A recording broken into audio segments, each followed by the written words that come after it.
오늘의 큐티 말씀은 사무엘상 11장 1절부터 15절입니다. 제목 멋진 사울. 먼저 앞뒤 문맥을 살펴보겠습니다. 사무엘은 사울에게 기름을 부었습니다. 이어서 사울에게 이어질 세 가지 징조에 대하여 알려주었습니다. 그러나 사울은 사무엘과 있었던 일과 모든 징조까지 숙부에게 숨깁니다. 사무엘이 미스바에서 이스라엘 백성들을 불러 모아 제비를 통해 사울을 왕으로 뽑았지만 사울은 짐꾸러미에 숨어 있었습니다. 사울은 외모적으로 충분한 조건을 갖췄습니다.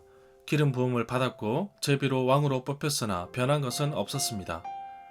비아냥거리는 사람들도 있었고 사울 자신도 기브아에 있는 자기 집으로 돌아가 버렸습니다. 성경을 통해 우리는 사울의 결말과 그의 잘못을 잘 알고 있지만 오늘 본문의 말씀을 보면 사울의 가장 멋진 모습을 보게 됩니다. 이런 모습을 그대로 잘 유지했다면 얼마나 좋을까 하는 생각이 듭니다. 암몬 왕 나하스가 길르앗 야베스 성을 공격해 왔습니다. 이 당시 이스라엘은 각 부족이 자치적으로 통치하고 있었기 때문에 암몬 왕은 7일 만에 군대를 모으는 일은 불가능할 거라고 생각하였지만 사울은 보란듯이 군대를 이끌고 암몬 왕과 전쟁에서 승리를 이끕니다. 사울은 자신을 반대했던 사람들도 품게 되는데 이 과정에서 사울은 초대왕으로 인정을 받게 됩니다. 문단을 나눠보겠습니다. 1절부터 4절은 야베스 성을 포위한 암몬, 5절부터 15절은 암몬 왕과 전쟁에서 승리한 사울, 여기에서 12절부터 15절을 사무엘이 길갈에서 사울을 왕으로 세우다로 포함할 수 있습니다. 1절에 보면 한 달쯤 후에 암몬 사람 나하스가 군대를 이끌고 길르앗 땅 야베스 성을 에워쌌습니다. 야베스의 모든 사람들이 자신들과 언약하면 암몬 사람들을 섬기겠다고 나하스에게 말하였습니다. 여기에서 야베스에 대해서 알아보겠습니다.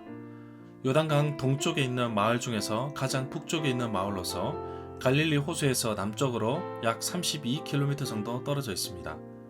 야베스는 이스라엘의 마지막 지역과 다소 격리되어 있었으며 남쪽으로는 암몬 사람들로부터 북쪽으로는 아람 사람들로부터 공격을 받기 쉬웠습니다. 2절에 보면 암몬 사람 나하스가 야베스 사람들과 언약을 맺겠지만 야베스 사람들의 오른쪽 눈을 뽑아버리겠다고 위협합니다. 이렇게 하여서 온 이스라엘을 이와 같이 모욕하겠다고 야베스 사람들에게 말하였습니다. 나하스 왕과 야베스 사람들에 대한 암몬의 공격 이야기는 마소라 본문에도 나오고 한 쿰람 사본에서는 사무엘상 10장 27절 이후에 다음과 같은 구절이 추가되어 있습니다. 암몬 사람들의 왕 나하스는 갓과 르우벤 사람들을 심하게 학대하였다. 그는 각 사람의 오른쪽 눈을 도려내었으며 아무도 그들을 돕지 못하게 하였다. 요단강 동쪽에 있는 이스라엘 사람들 중에 나하스 왕에게 오른쪽 눈을 빼앗기지 않은 사람은 아무도 없었다.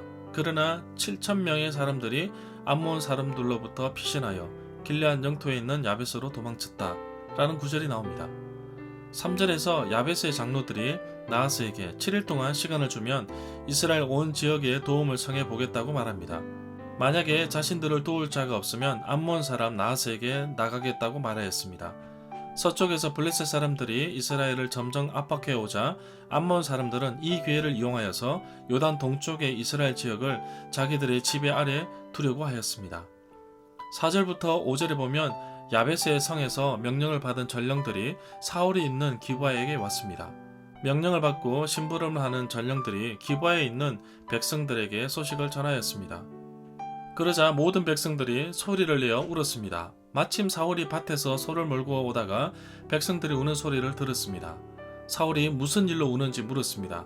백성들이 야베스에서 온 소식을 사울에게 전하였습니다. 지금 상황을 정리해보면 이미 사울은 왕으로 추대받았고 기름 부음도 받았지만 사울은 특별한 일이 없었습니다. 더구나 왕이 있음에도 불구하고 이스라엘 사람들은 사사시대 방식 그대로 사용하고 있었습니다. 각 지파에게 의견을 보내어 결정하는 방식인데 아직까지 왕정 정치의 틀이 잡히지 않았다고 볼 수 있습니다. 5절부터 7절에 보면 사울이 그 말을 들었을 때 하나님의 영이 사울에게 크게 감동하였습니다. 사울은 매우 화가 났습니다. 하나님께서 사울을 사용하시는 것을 볼 수 있습니다. 결국 암몬을 무찌를 수 있는 힘은 사울의 용감함이 아니라 하나님께서 주신 것입니다. 우리 자신도 하나님의 영으로 충만할 때, 성령으로 충만할 때 비로소 하나님의 뜻을 기쁘게 수행할 수 있는 것입니다. 사울은 한 결의의 소 2마리를 잡아서 여러 토막으로 잘라내고 전령들에게 주었습니다. 그리고 그 토막을 이스라엘의 모든 지역으로 보내었습니다. 명령을 전달하는 전령들은 누구든지 사울과 사무엘을 따르지 않는 사람은 그 사람의 소도 이렇게 하겠다고 사울의 말을 전했습니다. 이 말을 듣고 이스라엘 백성들은 여호와를 매우 두려워하였습니다. 그래서 한 사람도 빠지지 않고 모두 모였습니다. 8절에 보면 사울이 백성들을 베색에 모이게 했는데 그 수를 세어보니 이스라엘에서 30만 명이 모였고 유다에서 3만 명이 모였습니다. 베색은 요단 서쪽 지역에 야베스 언덕에 있습니다. 그리고 모여든 백성의 수가 33만 명이나 되는 상당히 많은 수였습니다. 그리고 이스라엘과 유다의 비율이 약 10% 정도 됩니다. 이미 이스라엘과 유다가 분열 왕국으로 가고 있음을 보여주고 있습니다. 9절에 보면 전령들에게 내일 해가 높이 뜨기 전에 야베스 사람들을 구해주겠다고 말하였습니다. 이 9절에 기뻐하니라 라고 했는데 야베스 사람들이 사울에 대한 깊은 충성심을 가지고 있었습니다. 사울과 그의 아들들이 후에 블레셋과의 벌린 전쟁에서 죽음을 당했을 때 야베스 사람들이 그들의 시신을 수습하여 잘 묻어주었습니다. 11절부터 12절에 보면 이튿날 사울이 백성들, 군인들을 세 무리로 나누었습니다. 그들은 새벽에 암몬 사람들의 진을 공격하여 날이 더울 때까지 암몬 사람들을 물리쳤습니다. 살아남은 암몬 사람들이 뿔뿔이 흩어졌습니다. 이 일이 있은 후에 백성이 사울이 왕이 되는 것을 반대하는 사람이 있는지 사무엘에게 물을 정도였습니다. 암몬과의 전쟁에서 승리를 이끌어낸 사울을 보면서 백성들은 왕으로 삼기에 충분하다는 것을 깨닫게 됩니다. 실제로 제비뽑기에서 일부 불량배들은 사울을 반대하기도 하였습니다. 13절부터 15절에 보면 여호와께서 오늘 이스라엘에게 구원을 베푸셨기 때문에 반대하는 사람이라도 할지라도 살려야 하며 함께 길갈에 가서 새로운 날을 세우자고 합니다. 모든 백성들이 길갈로 갔습니다. 그곳에서 이스라엘 백성들은 여호와 앞에서 사울을 왕으로 세웠습니다. 절마다 상세한 설명과 구절 해석, 그리고 핵심 내용과 중심 줄거리는 네이버 블로그에 올려져 있습니다.